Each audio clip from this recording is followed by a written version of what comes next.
The pumping lemma for context-free languages. Now we shall develop a tool for showing that certain languages are not context-free. The theorem called the pumping lemma for context-free languages says that in any long string in CFL, it is possible to find at most two short nearby substrings that we can pump in tandem. That is, we may repeat both of the strings I times for any integer I, and the resulting string will still be in the language.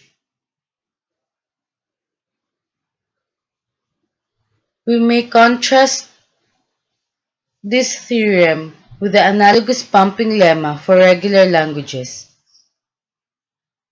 Theorem 4.1, which says we can always find one small string to pump. The difference is seen when we consider a language like language L is equals to 0 to the n, 1 to the n, such that n is greater than 1.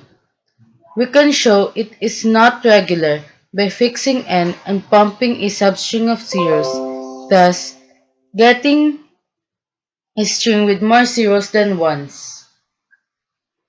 However, the CFL pumping lemma states only that we can find two small strings, so we might be forced to use a string of zeros and a string of ones, thus generating only string in L when we pump. That outcome is fortunate because L is a CFL, and thus we should not be able to use the CFL pumping lemma to construct strings not in L. Statement of the pumping lemma.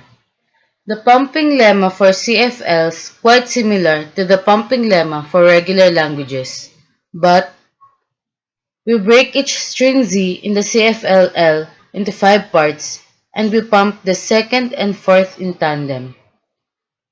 Theorem 7.18. The pumping lemma for CFL.